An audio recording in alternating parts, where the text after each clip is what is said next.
Oke, malam ini Bapak Ibu Saudara yang dikasihi oleh Tuhan, saya mau berbagi tentang perkataan yang semakin murni dan berkuasa karena lidah-lidah api. Haleluya, puji Tuhan. Kita next slide boleh ditampilkan, kita baca dari Kisah Rasul pasal yang kedua ayat 1 sampai ayat yang ke-6, firman Tuhan di sana berkata begini. Ketika tiba hari Pentakosta, semua orang percaya berkumpul di satu tempat. Tiba-tiba turunlah dari langit suatu bunyi seperti tiupan angin keras yang memenuhi seluruh rumah di mana mereka duduk. Dan tampaklah kepada mereka lidah-lidah seperti nyala api yang bertebaran dan hinggap pada mereka masing-masing. Maka penuhlah mereka dengan Roh Kudus, lalu mereka mulai berkata-kata dalam bahasa-bahasa lain seperti yang diberikan oleh Roh itu kepada mereka untuk mengatakannya. Waktu itu di Yerusalem diam orang-orang Yahudi yang saleh dari segala bangsa di bawah kolong langit. Ketika turun bunyi itu berkerumunlah orang banyak. Mereka bingung karena mereka masing-masing mendengar rasul-rasul itu berkata-kata dalam bahasa mereka sendiri. Amin. Bapak Ibu Saudara yang dikasihi Tuhan, Allah Roh Kudus adalah pribadi yang roh adanya. Sama-sama katakan pribadi yang roh adanya. Namun dalam manifestasinya seringkali dia akan muncul dengan beberapa penampakan atau yang kemudian dikenal oleh jemaat Tuhan. Yang pertama, Roh Kudus itu digambarkan seperti angin yang berhembus. Saudara, lalu ada gambaran yang lain yang mengatakan bahwa Roh Kudus itu adalah seperti air yang mengalir di dalam kehidupan kita semua. Nah, malam ini Bapak Ibu Saudara yang dikasihi oleh Tuhan, sesuai dengan pernyataan di dalam Alkitab, maka Roh Kudus muncul, saudaraku, dalam gambaran seperti lidah-lidah yang menyala oleh karena api. Saudaraku yang dikasihi, lidah-lidah seperti nyala api. Haleluya, puji Tuhan. Nah, saudaraku yang dikasihi Tuhan, tentunya gambaran-gambaran itu bukan tanpa alasan dilakukan. Karena memang ada tujuan-tujuan. Kenapa ada hembusan angin, ada maksudnya tersendiri. Kenapa ada air, ada tujuannya sendiri. Nah, saudara yang kita baca bersama-sama peristiwa baptisan Roh Kudus di loteng Yerusalem, maka di sana kita melihat bagaimana Roh Kudus turun dalam lidah-lidah yang menyala seperti api. Saudaraku yang dikasihi Tuhan, kenapa seperti api? Karena memang gak bakar apa-apa, saudaraku. Ya secara jasmani gak bakar apa-apa, tetapi secara rohani dia sedang mengerjakan sebuah karya ilahi yang besar bagi gereja Tuhan. Saudaraku yang dikasihi Tuhan, lidah-lidah seperti nyala api yang bertebaran, itu berbicara secara langsung tentang kuasa Roh Kudus, Allah Roh Kudus yang mau memanifestasikan dirinya di dalam sebuah penampakan seperti lidah yang menyala, saudaraku yang dikasihi Tuhan, yang kemudian dilanjutkan dengan beberapa kejadian bahwa murid-murid itu mulai yang pertama berkata-kata dalam bahasa-bahasa lain. Jadi Bapak Ibu sering kasih Tuhan, Roh Kudus dalam gambaran lidah api memungkinkan murid-murid mulai berkata-kata dengan bahasa-bahasa lain yang mereka belum pernah belajar. Mereka tidak biasa dengan bahasa itu. Mereka tidak akrab dengan bahasa itu. Namun ketika lidah api ini turun atas mereka, Roh Kudus ini turun atas mereka, maka memampukan mereka mulai berkata-kata dengan bahasa-bahasa lain yang mereka tidak pernah belajar, tidak pernah praktek, bahkan juga mereka juga nggak ngerti apa arti daripada terjemahan daripada kata-kata yang mereka ucapkan itu. Saudaraku yang dikasihi oleh Tuhan, dan kita melihat menarik sekali karena apa? Saudaraku yang dikasihi oleh Tuhan, karena Roh Kudus dalam lidah api ini berbicara atau bekerja untuk membenahi perkataan kita. Haleluya. Saudaraku yang dikasihi Tuhan, jadi kalau pengen baptisan Roh Kudus tapi kata-katanya enggak diberesin, kayaknya belum baptisan Roh Kudus, saudaraku. Haleluya. Baptisan Roh Kudus pertama-tama dinyala api, saudaraku yang dikasihi Tuhan, yang memperbaharui, memurnikan dan memberikan kuasa di dalam perkataan murid-murid Tuhan. Dan saya percaya setiap orang yang dipenuhi dengan Roh Kudus, perkataannya akan semakin murni dan semakin penuh dengan kuasa dari tempat yang maha tinggi. Amin, saudaraku. Oke, next slide ditampilkan. Saudara yang dikasihi oleh Tuhan, di Alkitab dicatat beberapa peristiwa atau kejadian yang menyatakan dampak daripada murid-murid yang perkataannya dimurnikan dan diberi kuasa karena adanya lidah-lidah api, Roh Kudus yang turun atas mereka. Kita membaca tentang bagaimana ketika mereka sedang dipenuhi dengan Roh Kudus, maka dari segala bangsa ada di sekeliling tempat itu, saudaraku ini kasih Tuhan, dan mereka kaget. Kenapa? Mereka saling berkata, bukankah yang mereka yang kumpul itu orang-orang Galilea semua? Bagaimana kita dari berbagai macam bahasa, paling tidak ada 12 bahasa, saudaraku, 12 bangsa yang ada di wilayah itu. Namun mereka mendengar orang-orang Galilea ini berbicara dengan bahasa mereka masing-masing.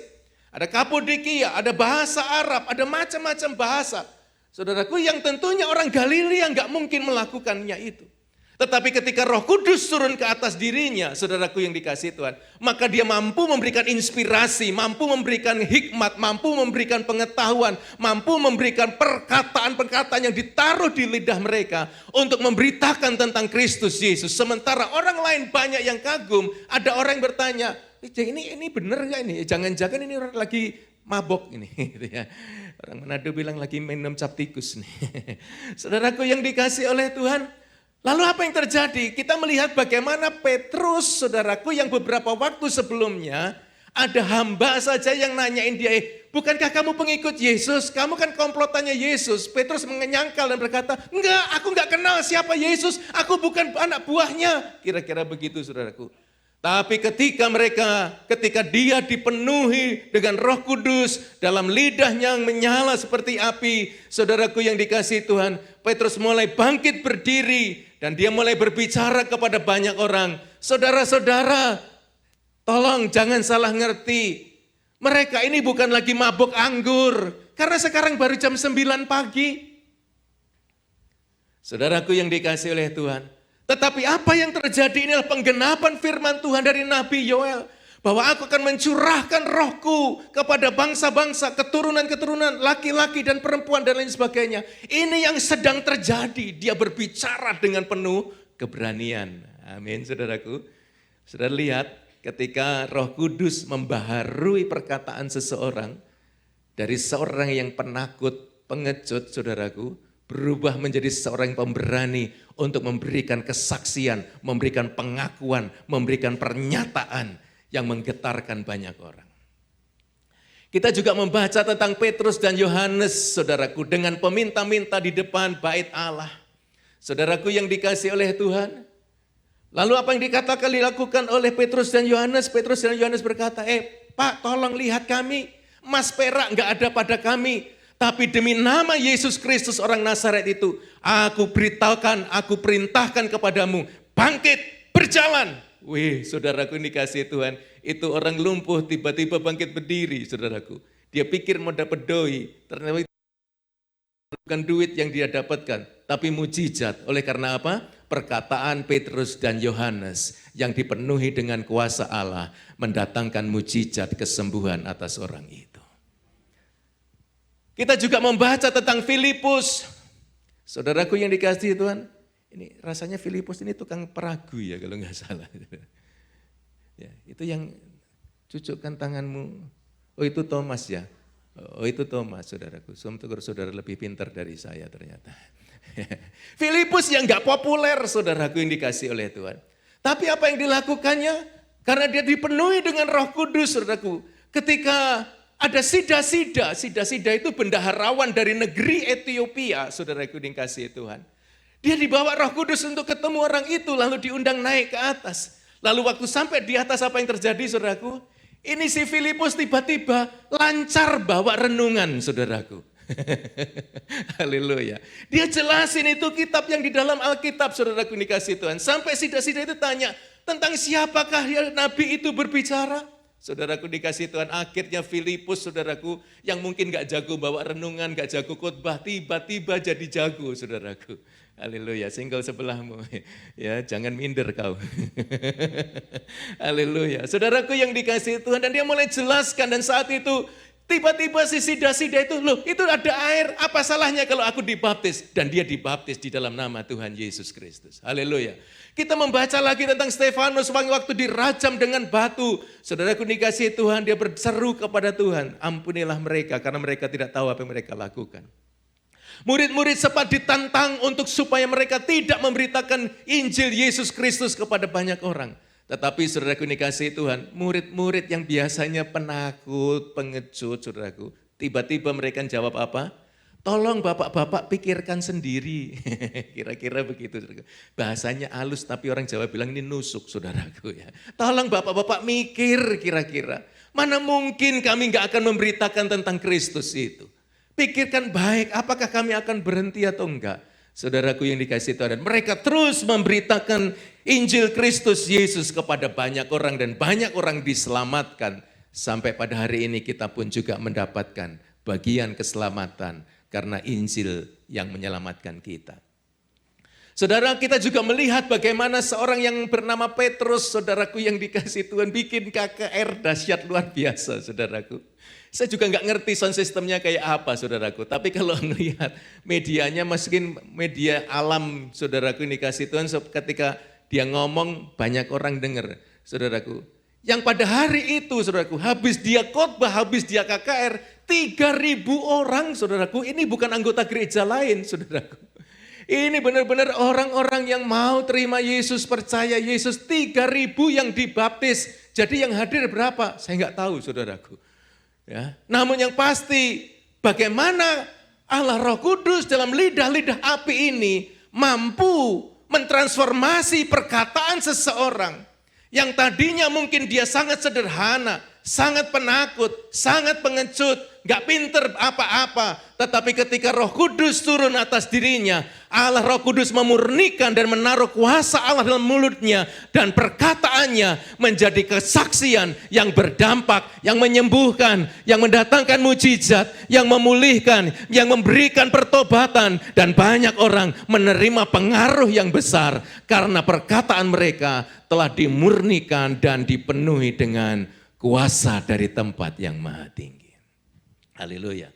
Bapak Ibu Saudara yang dikasihi Tuhan, ngapain sih kok Tuhan pengen supaya lidah kita ini pertama-tama harus dimurnikan dan dilengkapi dengan kuasa Allah. Next slide ditampilkan. Yang pertama, saudaraku, karena lidah kita ini adalah kekuatan yang harus dikendalikan, saudaraku. Ya, baca ayatnya panjang ya, dibaca di rumah aja ya. Ya, oke, next slide kalau begitu. Nah, lidah adalah kekuatan yang harus dikendalikan oleh Allah. Kenapa? Karena lidah pun ternyata adalah apa, saudara? Api. Ini penjelasan dari ayat di atasnya tadi, Yakobus 3 tadi, saudara. Dan Alkitab mengatakan ia merupakan suatu dunia kejahatan. Jadi lidah manusia itu adalah api yang merupakan suatu dunia kejahatan. Sesuatu yang dapat menodai seluruh tubuh dan menyalakan roda kehidupan kita. Sedang ia sendiri dinyalakan oleh siapa? Api neraka.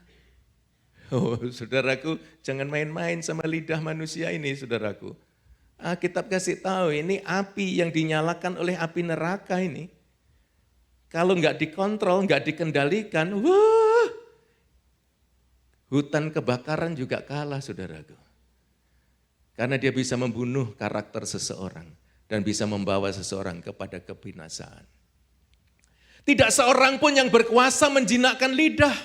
Ia adalah sesuatu yang buas, yang tak terkuasai, penuh racun yang mematikan. Waduh, saudaraku. Makanya Roh Kudus itu datang dalam lidah-lidah api itu kenapa?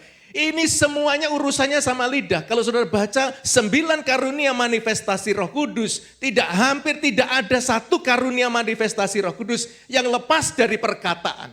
Mujizat kalau nggak ngomong rasanya juga nggak afdol, saudaraku. Ya gimana mau doain orang sakit ditumpangin tangan? Ya saudara diem aja bisa aja sih gitu ya. Dalam hati bisa, tapi dengan perkataan mendatangkan kuasa. Haleluya. Dengan lidah kita memuji Tuhan, banyak Bapa kita, dan dengan lidah kita mengutuk manusia yang diciptakan menurut rupa Allah.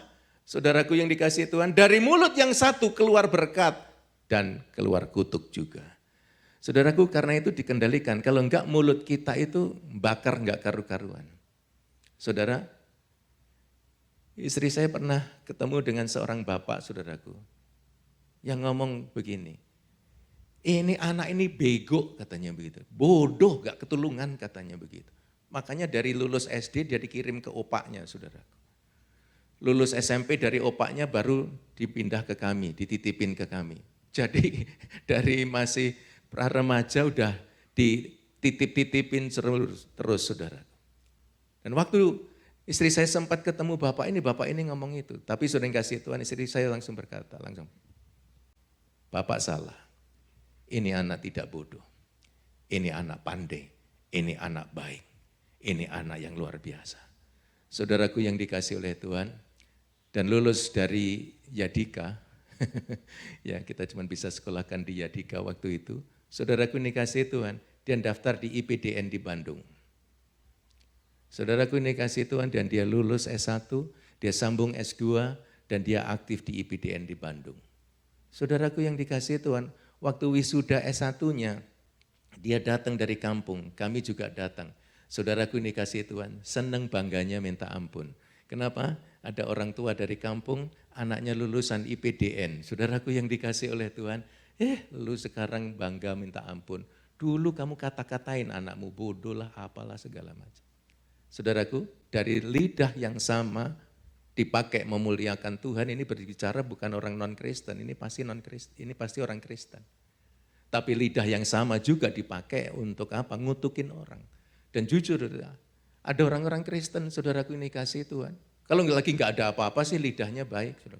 Tapi begitu ada masalah, ada kejengkelan, ada kemarahan, wah lidahnya itu minta ampun. Binatang ini keluar, binatang melata keluar, binatang berterbangan keluar, binatang laut keluar, saudaraku. Ya segala macam kebun binatang, saudaraku. Keluar semua. Dan Alkitab katakan hal seperti ini tidak boleh dilakukan. Ada banyak orang bisa menjinakkan binatang macam-macam. Tapi tidak banyak orang yang bisa menguasai lidahnya. Kita butuh api Roh Kudus untuk memampukan kita mengendalikan perkataan kita.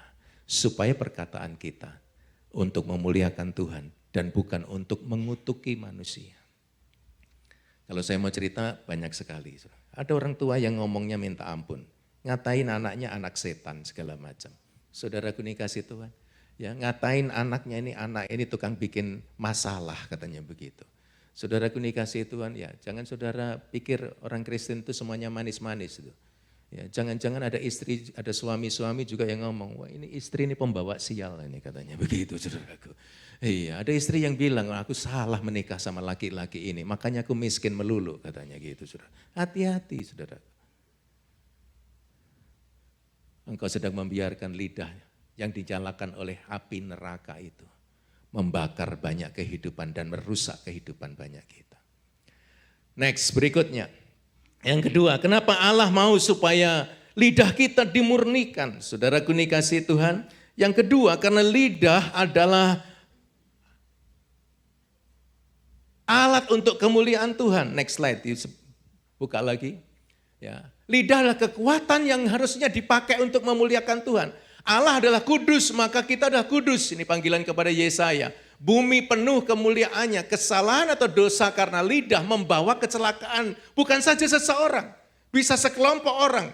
Seluruh bangsa bisa terjadi, saudaraku ini kasih Tuhan. Dosa lidah merupakan kenajisan yang bisa berujung kepada kebinasaan. Itu sebabnya ketika dia melihat kemuliaan Allah, Yesaya itu berseru-seru dan berkata, celaka, celaka, aku manusia celaka karena aku seorang yang najis bibir dan aku tinggal di antara orang-orang yang najis bibir juga. Lidah perkataan perlu disucikan dari segala dosa. Kadang-kadang ada orang, saudaraku ini kasih Tuhan, aku nggak ngomong orang Kristen. Yang Kristen tukang tipunya minta ampun, saudaraku. Ya, tapi nggak ada di sini. Ya, ini ada di puncak gunung Himalaya, saudaraku. Iya, kalau nipu, kong kalingkong gitu, saudaraku. Kalau udah sepakat untuk ngomong-ngomong atau meyakini, menyatakan kebohongan, berdusta, di pengadilan juga begitu, di mana-mana begitu, di tempat bisnis juga bohong. Saudaraku yang dikasih dan dia pikir bohong-bohong dikit gak apa-apalah, yang penting dapat untung. Saudaraku yang dikasih dan saya pikir engkau dapat untung. Mungkin engkau dapat untung duit, tetapi kebohonganmu mendatangkan kesulitan banyak hal di dalam kehidupan saudara. Dalam hubungan keluargamu, dalam bisnismu, dalam banyak hal dalam hidupmu. Ketika perkataanmu penuh dengan muslihat, penuh dengan kebohongan, jangan saudara pikir itu tidak apa-apa. Itu akan menimpa dalam kehidupan saudara. Karena itu Roh Kudus mau supaya ini dimurnikan, ada api yang disematkan, yang dikenakan oleh malaikat itu kepada Yesaya dan berkata, api inilah diterapkan ke dalam lidahmu, dosamu sudah diampuni. Perlu kita diampuni dosa kita supaya mulut kita tidak suka lagi berbohong, tapi berbicara kebenaran dalam keharmonisan, dalam roh damai sejahtera. Haleluya. Saudaraku yang dikasihi oleh Tuhan.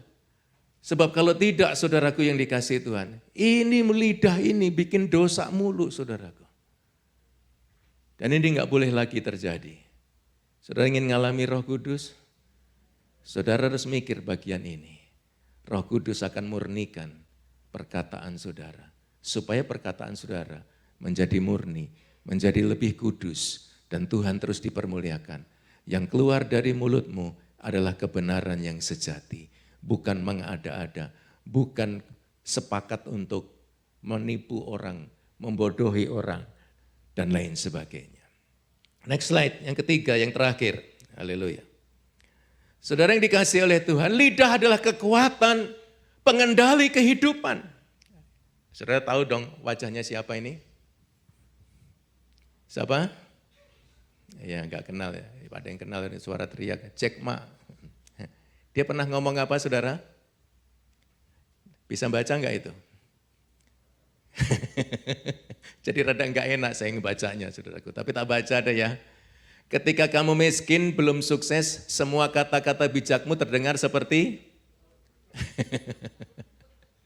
tetapi ketika kamu kaya dan sukses, terdengar sangat bijak dan menginspirasi. Saudara yang dikasihi oleh Tuhan, inilah yang sedang terjadi hari-hari ini. Saudaraku yang dikasihi oleh Tuhan, jadi kebenaran, kekuatan perkataan seseorang itu ditentukan oleh dia kaya atau miskin, sukses atau tidak. Kalau kaya, sukses, jangankan ngomong-ngomong yang perkataan bijak, maaf kata, buang anginnya aja, itu bikin orang sedap katanya begitu saudara. Apalagi kalau dia ngomongnya benar, ngomongnya baik, oh pasti lebih dikagumi. Tapi kalau orang itu miskin dan belum sukses, ngomongnya benar, lurus, tapi dianggap, ada yang bahasa halus, dianggap angin. Tapi Jack Ma bilang dianggap tut itu, saudara. Ya. Saudara kasih oleh Tuhan. Itu sebabnya hari-hari ini tidak sedikit orang yang kemudian mengagung-agungkan orang-orang yang sukses dan mendengar perkataannya, mengikutinya sebagai kebenaran yang mereka percayai dan mereka harus ikuti. Bahkan mereka tidak peduli apakah kata-kata dia itu benar atau tidak, karena yang ngomong orang kaya, yang ngomong orang sukses pasti benar.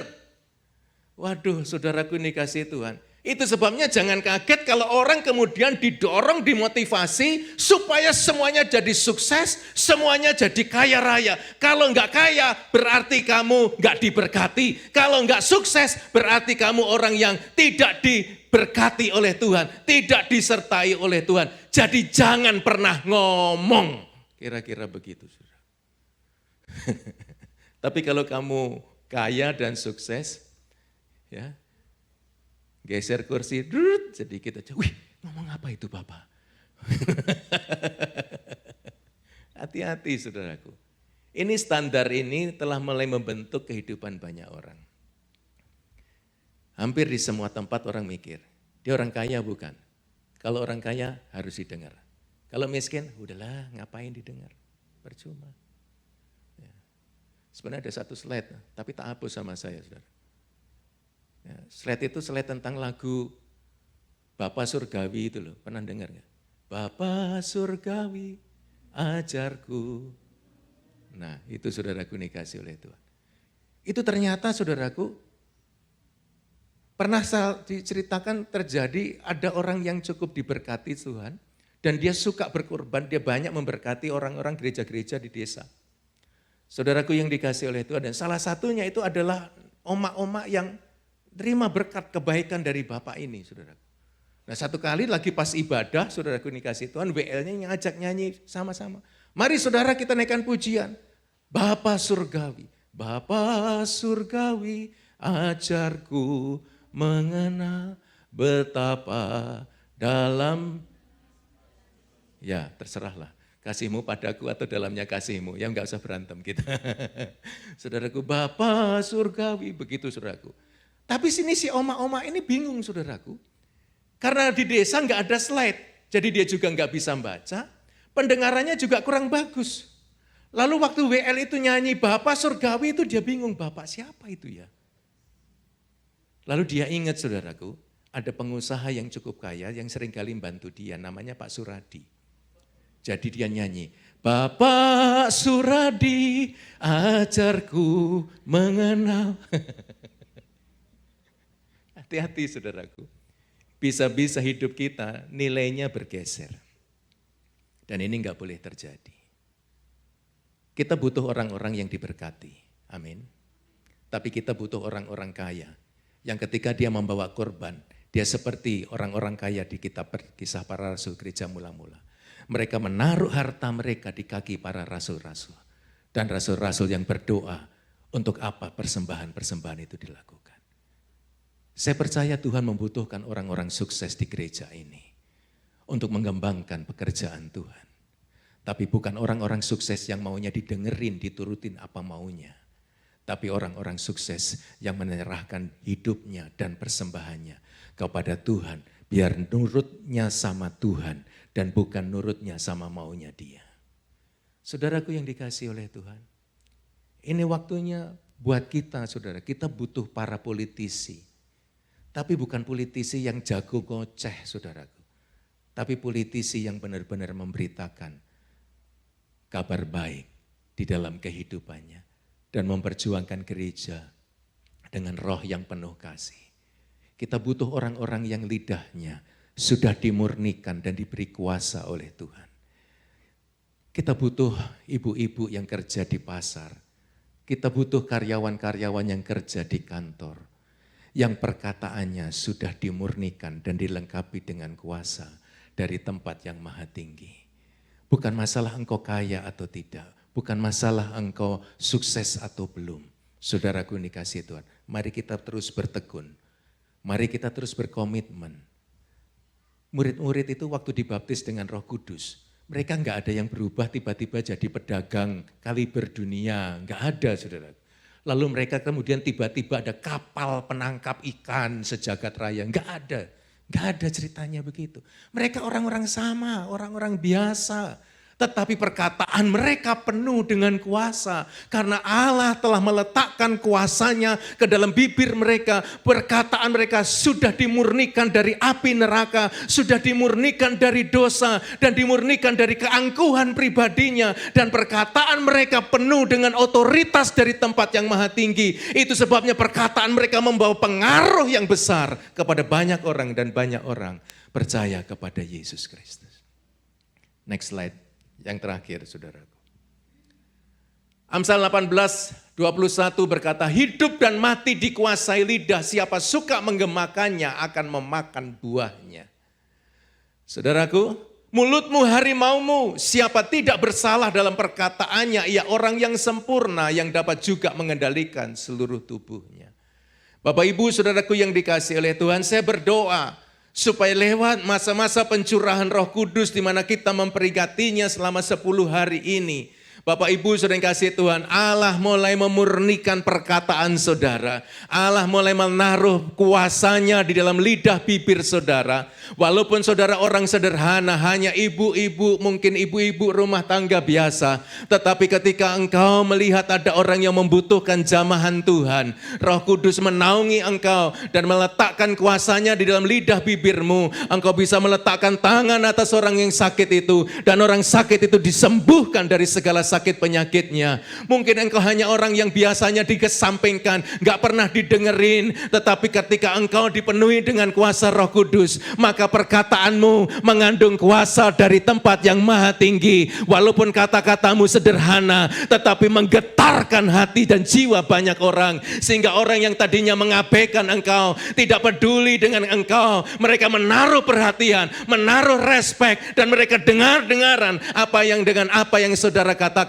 Kenapa? Karena Allah memurnikan lidah perkataan kita dan menaruh kuasanya di dalam lidah bibir kita. Mungkin ada di antara saudara yang hari-hari ini engkau merasa begitu takut, engkau merasa begitu penakut untuk mengemukakan sebuah pendapat yang benar. Saudaraku yang dikasihi oleh Tuhan, minta anugerah kasih karunia-Nya supaya Roh Kudus melawat saudara dan memberikan kuasanya di dalam lidah bibir saudara, perkataan saudara, sehingga ketika saudara yang tadinya seorang yang penakut, yang tidak berani mengemukakan pendapat, saudara akan diberikan keyakinan yang penuh, keyakinan yang teguh, dan dengan lembut dan dengan penuh kasih, engkau bisa mengungkapkan ide-idemu, gagasan-gagasanmu, dan orang akan mendengarkan engkau, orang akan percaya, orang akan mendukung saudara, karena mereka melihat ada sesuatu yang ilahi yang keluar dari mulutmu, ada sesuatu yang ilahi yang sedang keluar dari perkataan saudara. Dan ini harus terjadi. Perkataan orang yang dipenuhi kuasa Roh Kudus harus lebih didengar dari perkataan orang kaya, harus lebih didengar dari perkataan orang sukses. Saudara, sukses kaya tidak salah, tapi perkataannya harus penuh dengan kuasa dari tempat yang maha tinggi. Ini waktunya suami-suami ngomong yang benar kepada istrinya. Ini waktunya para orang tua bicara yang benar kepada anaknya.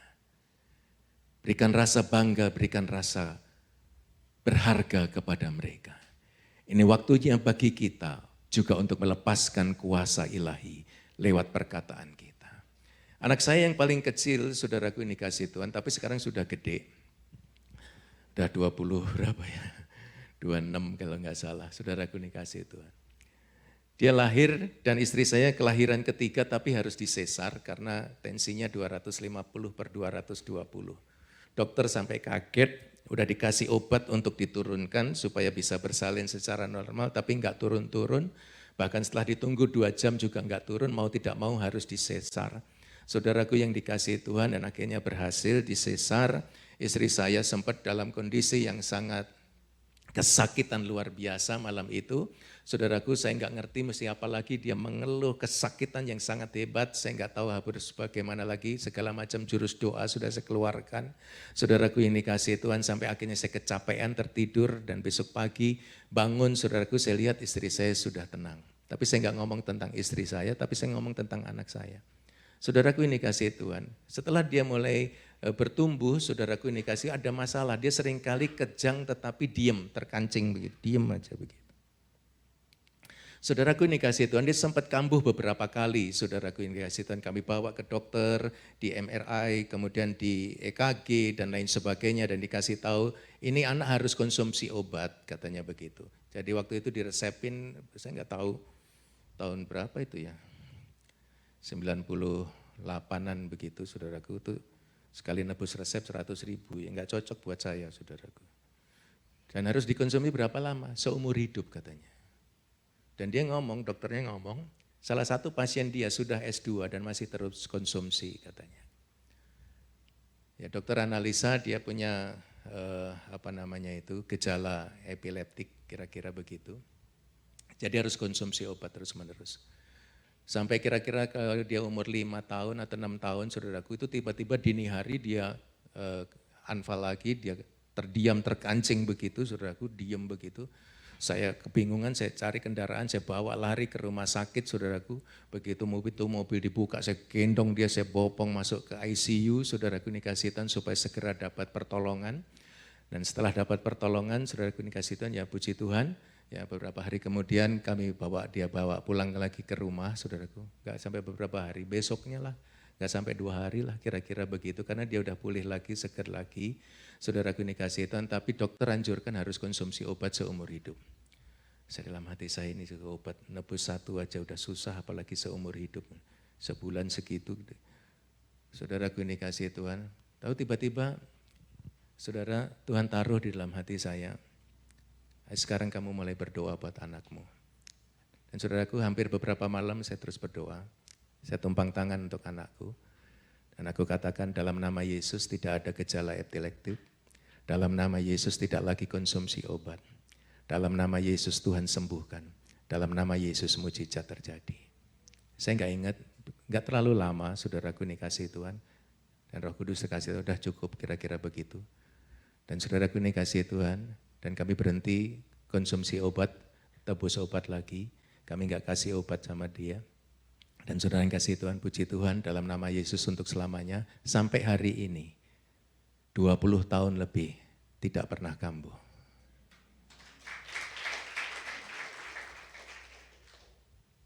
Ketika perkataan kita dipenuhi dengan kuasa dari tempat tinggi, bisa membangun kehidupan yang baik dalam kehidupan orang lain.